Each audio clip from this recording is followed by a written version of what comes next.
So, so I'm here with Dayna Hartwick, a good friend, longtime friend, and a really cool and wonderful person. And she has a unique history as a flute and piccolo player for Motown Records. So, Dayna, well, first of all, how did you start playing the flute? Well, first of all, I was 7 years old. And this was approximately September after school began in the fall. And I struggled with it and struggled. And my mom helped me with the fingerings and this and that. And finally, but I really liked it.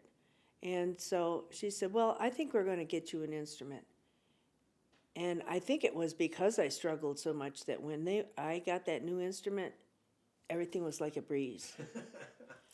And by December, I was playing a solo, no music, everything. And here I was still 7 years old.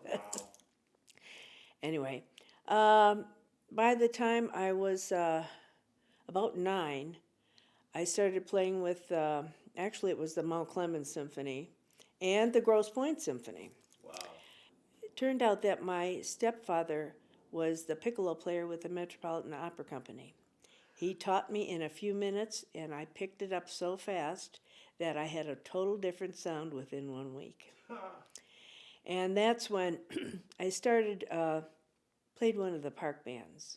And Merle Alvey, who I mentioned, and he was the president of the musicians union at that time, he came up to me and he said, "Dayna, you're wanted at Motown tomorrow." And I said, "Is that the Motown?" And he said, "Yeah, well, again, I couldn't drive, so my dad brought me down there." And that was the first recording. And afterwards, my contractor, he came up to me and he said, "You know, we're very happy about what you did here, and it really sounds great." He said, "But you seem so adaptable to everything," and that's when I had my job. So, do you recall, was that a tune that was released? That was Reach Out, I'll Be There. That was your first. Yeah. And it turned out to be a great record, and that was the beginning for me. That is really fascinating. So one of the something that people probably wouldn't know is that Motown did not pay residuals for the recordings, right? A lot of our names were, especially me, because I was the youngest there. Names were left off of the contracts. They were just starting with contracts, but it was $65 for 3 hours or less. So a little bit about how the recordings took place. Uh, was the rhythm section already done when you went in to do the woodwinds? Sometimes, but very often, a few of us played with the rhythm. Not in the same room, though. The rhythm and piano were in the main Hitsville Studio A. It's called the Snake Pit, right? Yeah. And it's the main room there, but it's not a real large room. But there are four little rooms off of there.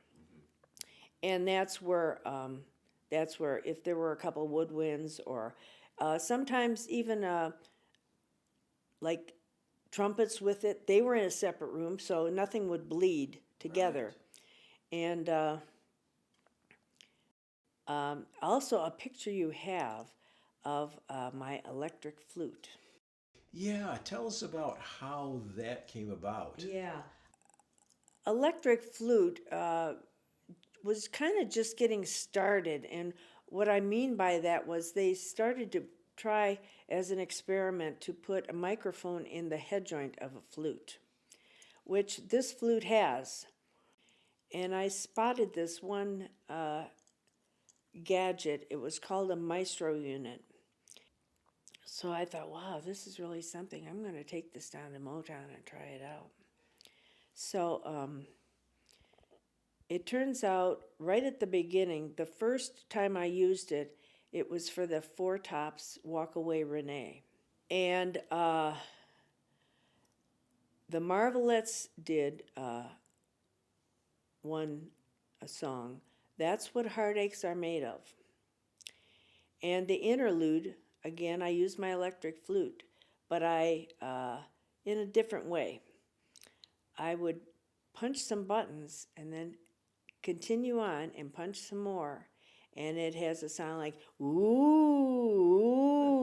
And I mean, the sounds would change, but what really would gel them all together was that Joe Messina worked with me in pressing the wah-wah pedal. Oh, so he had a wah pedal on your electric flute. Well, Dayna, thanks so much for sharing all this cool information with us, and I think it gives us a really cool idea of some of the things that were happening at that time, And there were a lot, yes, there was a lot yes. going on. So thanks so much. Sure. This has been great. Oh, anytime. This has been great for me, too.